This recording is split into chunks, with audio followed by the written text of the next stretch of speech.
والله يدعو إلى دار السلام ويهدي من يشاء إلى صراط مستقيم.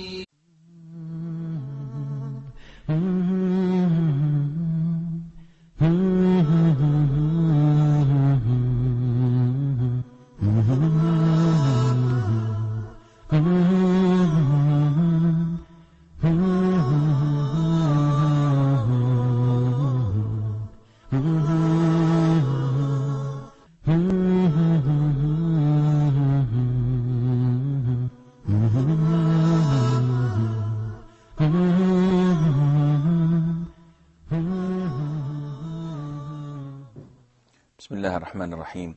الحمد لله رب العالمين، صلى الله وسلم وبارك على المبعوث رحمة للعالمين نبينا محمد وعلى آله وصحبه أجمعين.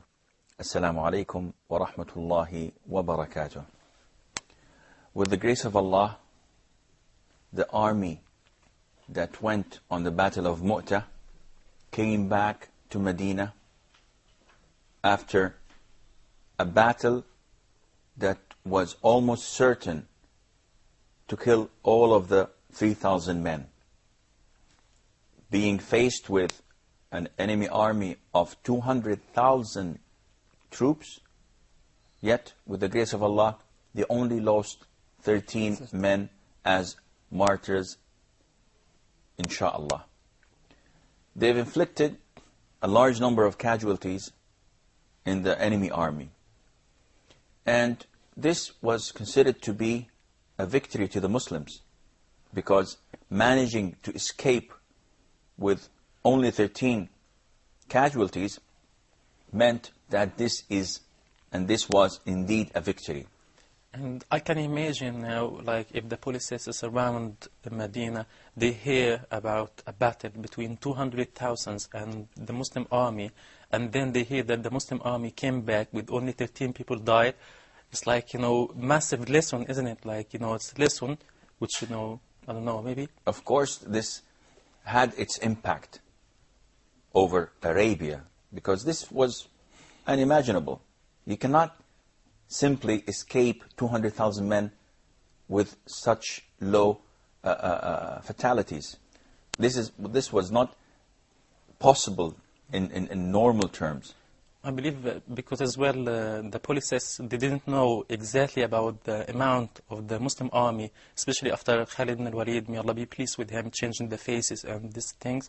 I believe that maybe the only thing which they heard about the Muslim army had a battle against 200,000 and they came back safely, like nothing happened, just they lost 13 people. I believe that the number was well known to the tribes, because on their way back they had to pass by tribes, and people would estimate their number through judging the amount of camels they slaughter. And the Arabs have their own ways of estimating the number of people passing by. But the best thing was that, imagine this victory they had, yet when they went into Medina, they were met by the people of Medina, not congratulating them on this victory. On the contrary, they used to throw sand and dust in their faces, angry with them, telling them, you've escaped the battle in the sight of Allah, you came back safe. Imagine the feelings that the women, the children, and those who were in Medina had. They considered this to be a defeat, and they considered them coming back as running away from battle. So they were throwing the sands in their faces and calling them Ya Furrar, you who had escaped. And the Prophet ﷺ would say to them, no, they did not escape. They will retaliate, insha'Allah, soon. So the Prophet ﷺ comforted both parties, and at the same time, he gave them the glad tidings that the 13 men who died in the battle of Mu'tah, they would not, at the moment, they do not wish that they were among you. Because what they found at the side of Allah, the blessing, the paradise, the heavens, is far greater than what you are enjoying at the moment. So it was revealed to the Prophet ﷺ that tell you people that those who died in the battle of Mu'tah are happy where they are, and they would not be pleased to be with their family and their loved ones at the moment. After the battle of Mu'tah, the tribes around Medina may have second thoughts about what was going on, and especially the tribe of Quda'a, as they themselves aided the Byzantine army. They were up north. So the Prophet ﷺ thought of teaching them a lesson, and at the same time he thought of teaching the tribes around them a lesson for what they had done. So immediately afterwards he sent an army in what is known to be Ghazwat That Salasil. And he had Amr ibn al-As as the leader of this detachment. It was a military expedition of 300 men, Ansar and Muhajirin. And they went. After they traveled for a few days, they came to know that the tribe of Quda'a is gathering an army to raid Medina. And they heard about the coming of this army, so they're gathering more tribes to attack the army. Amr ibn al-As, may Allah be pleased with him, evaluated the situation and thought that the 300 men with him were not sufficient. So he sent to the Prophet ﷺ for reinforcement, and he set camp. And the Prophet ﷺ immediately sent an additional 200 men led by Abu Ubaidah Amir ibn al-Jarrah as reinforcement. And in this army of reinforcement were Abu Bakr and Umar, may Allah be pleased with them. The minute the army was full and joined together, Abu Ubaidah Amr ibn al-Jarrah, he was supposed to lead, as he is the higher commanding officer. Yet Amr ibn al-As did not agree to that, and he told him that I am the leader of the original army and you came as reinforcement. And it wasn't a struggle of power, but it was difference in opinion. Yeah. Now remember that Abu Bakr and Umar were in the army, yet they let the leadership to Abu Ubaidah and to Amr ibn al-As. Abu Ubaidah Amr ibn Jarrah, being a companion of the Prophet ﷺ and a leader himself, agreed to what Amr said, and he gave him the leadership. And from there, Amr and his army went around the areas, and the army that was about to form and attack Medina was dispersed, and they all went in different sides of Arabia, running for their lives. In that expedition, we learn that it is permissible for someone who is below others to lead them. Because Amr ibn al-As, by the consensus of all scholars, was far below in status from Abu Bakr, Umar, and also Abu Ubaidah Amr ibn Jarrah. Yet this did not degrade these great companions, because they were led by someone who they were far superior to. They were following orders. And this is also another thing that Muslims should follow.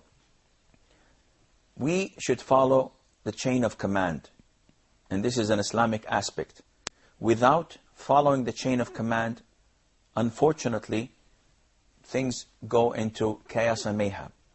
Because if everyone decides to be an officer, there won't be any soldiers. Yeah. And like they say, all chiefs and no Indians. And this is not acceptable in Islam. If Allah Azza wa Jal appoints someone to be the leader, we all have to obey him. And that is why the Prophet ﷺ once said in an authentic hadith, whoever obeys me, obeys Allah.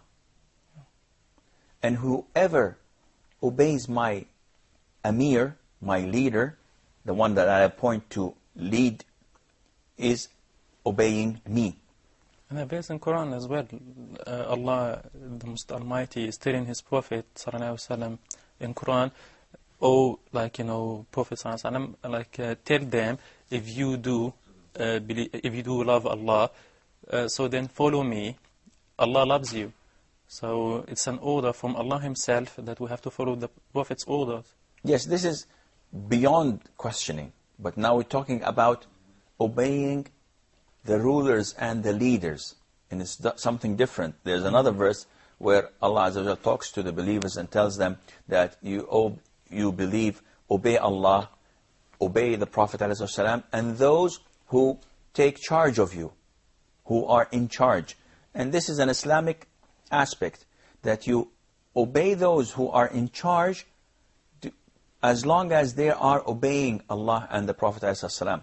If they instruct us to do something that was wrong or against Islam, it is forbidden for us to obey them. And as an example, if you recall Abdullah ibn Hudhafa, when he was appointed once to be the leader of a Muslim expedition, and the Prophet ﷺ instructed them to obey him. And he was a man of humor. He loved to joke a lot. He was a funny man. Well, funny is something when someone is doing funny things. But he is not in the sense of that he was a funny person. He liked humor, practical jokes. So he went with his people, and once he was irritated, he wanted something, they did not want to give it to him, so they built a fire, a big fire, and it was very cold, and he ordered them to go inside the fire. And they were hesitant because who would kill himself? So they didn't know what to do, but then they agreed not to go into fire, and he told them that I was just joking with you. When they went back to the Prophet ﷺ, the Prophet told them that had you entered that fire, you would have never left it, in the sense that you would have stayed in hell, because you have disobeyed Allah by obeying this leader in something that is forbidden. I believe we have a short break. Stay tuned, and inshallah we will be back.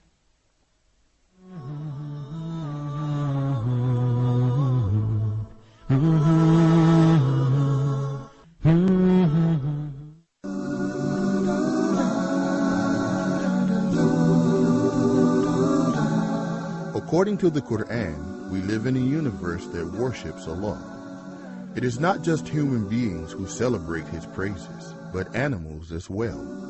Join us every Wednesday at 20 GMT for your show, Even Animals Glorified.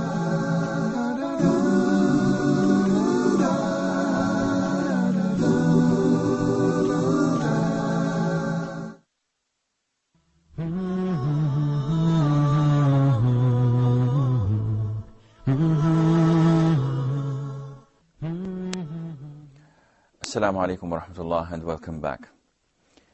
With the grace of Allah, the military expedition of Amr ibn al-As, along with the 500 companions of the Prophet ﷺ, succeeded in their mission, and they went back to Medina. As they were going back to Medina in one cold night, Amr ibn al-As, who also being an Amir, meant that he leads the prayer of the Muslims. Though he had Abu Bakr, Umar, and Abu Ubaidah, Amir al-Jarrah behind him, yet this is the Islamic principle. Whoever is appointed to be the leader of people, he leads the prayer. And by the way, this is an Islamic concept, that no threesome or more traveling, they should appoint someone to be their leader. And the Prophet ﷺ also instructed us that this leader is the one to lead the prayer, and he is to organize the group that is with him, and they should also follow and obey him as long as he's not instructing them to do anything wrong. On that night, that cold night, Amr ibn al-As, may Allah be pleased with him, woke up in the state of sexual impurity. So he had to pray Fajr, but he did not have the ability. He had water, but he did not have the ability to perform total bath. It was so cold. So he performed dry ablution, or what is known as tayammum. And he led the prayer. Of course, all those who were behind him they performed ablution. And some of them did not like what they saw. So when they went back to the Prophet ﷺ, the Prophet smiled and asked Amr, "Why did you do this?" He said, "Well, Prophet of Allah, I remembered the verses of the Quran where Allah tells us, do not kill yourselves. So I thought that if I take the bath, I'm going to die, because it was so cold. So I performed the dry ablution, and the Prophet ﷺ agreed to that, which also indicates to us that it's okay for a person to perform dry ablution and lead in prayer those who have performed the normal ablution with water. Does it indicate us as well that Islam generally is easy to practice and apply, and came to protect our lives as well? Of course. Islam always puts in consideration the welfare of the individual. And there's an incident where a man was in a military expedition and he got a severe blow to his head. So he was injured. And unfortunately, he also had the sexual impurity due to nocturnal emission. He asked his companions, "What should I do? If I perform the total bath with water, this might affect the wound." And they told him that you have to. It's a must. You have to perform a total bath, take a total bath, so that you can pray. So he did, and he died as a consequence. And when the Prophet ﷺ knew about this, he was very angry. And he said, "They killed him. May Allah kill them." Had they not asked if they did not know? Why? The treatment of ignorance is asking. So if you did not know the verdict, say, "I do not know." But when you give the wrong verdict, then you take the responsibility of whatever wrongdoing happens or occurs due to your wrong verdict. So if I give an advice or a verdict, and then as a consequence of that, something wrong happened to the person whom I gave that verdict to, that means I'm responsible of the consequence which happened to him. Yes, you take the burden, and it's your fault. For example, if someone in Hajj asks someone who he thinks that he is knowledgeable and tells him, "Do I have to do this?" Something that is obligatory in Hajj. And if he doesn't do it, he has to compensate it by slaughtering a sheep. And the man who did not have the knowledge, yet people thought he had the knowledge, says, "Yes, you don't have to do that. You do not have to do what you just asked." And the man doesn't and leaves. The burden falls on this whom he gave the wrong fatwa. And that is why Imam Malik ibn Anas, may Allah be pleased with him and have mercy on his soul, once was approached by a man who traveled for a whole month from Khurasan and came to Medina.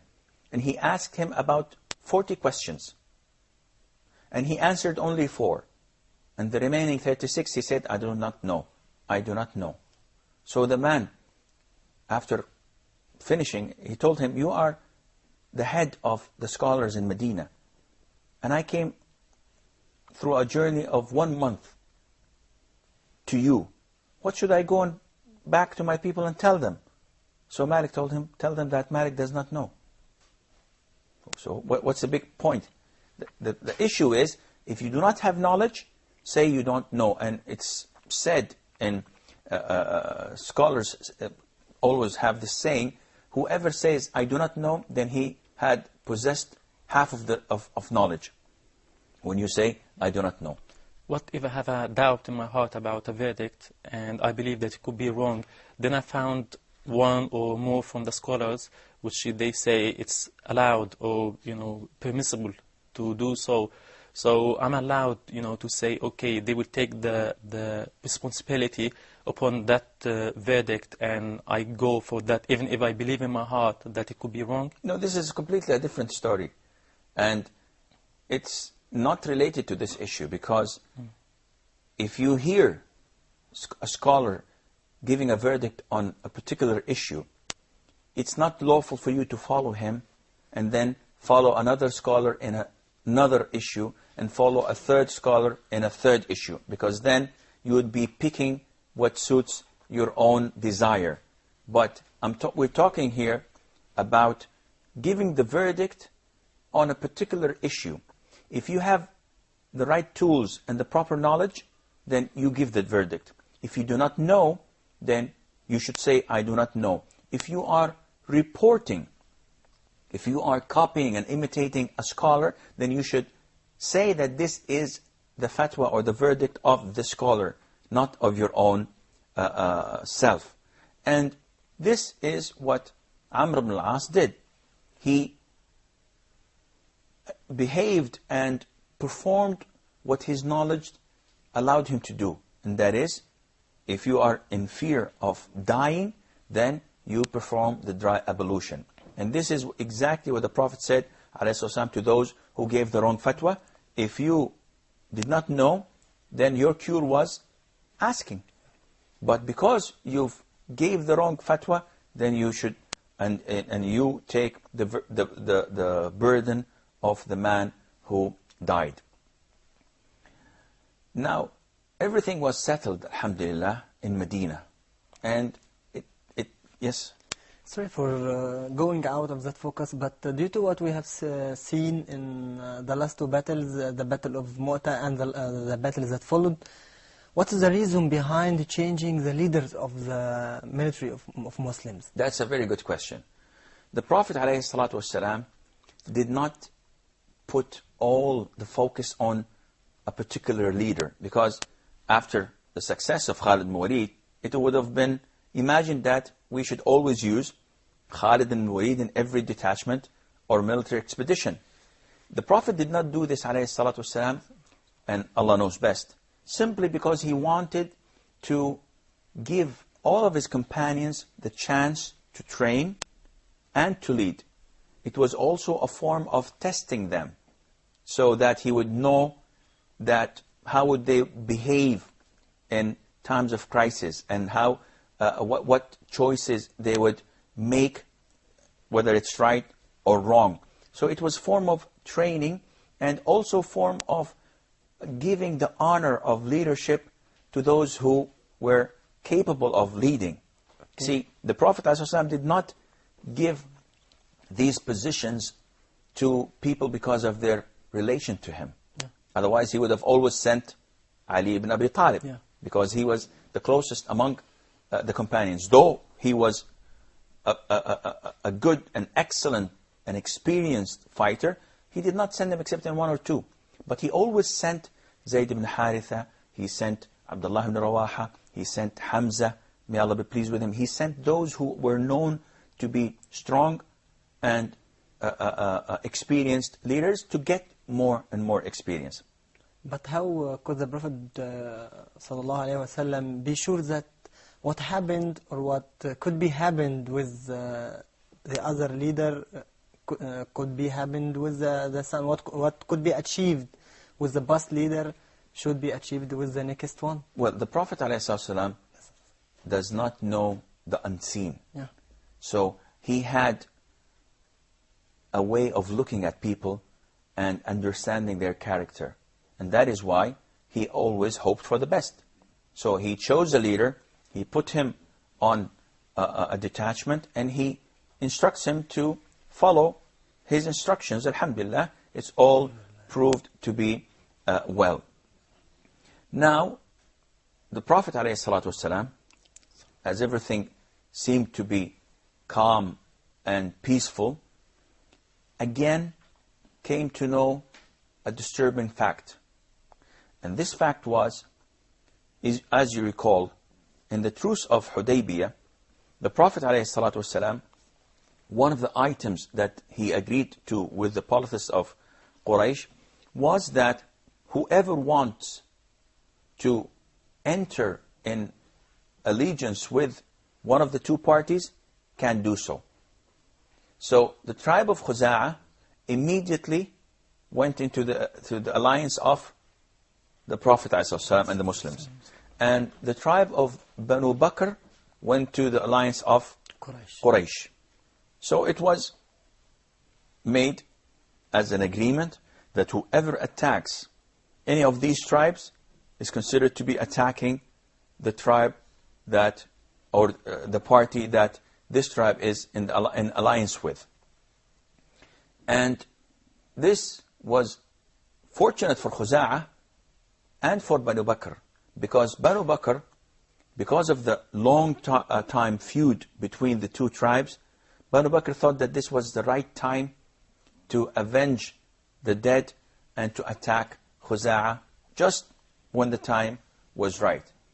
And I'm afraid that this is all the time we have for today's program. Insha'Allah, when we meet next time, we will elaborate a little bit more on this issue. But until then, fi amanillah, wassalamu alaikum wa rahmatullahi wa barakatuh. Mm-hmm.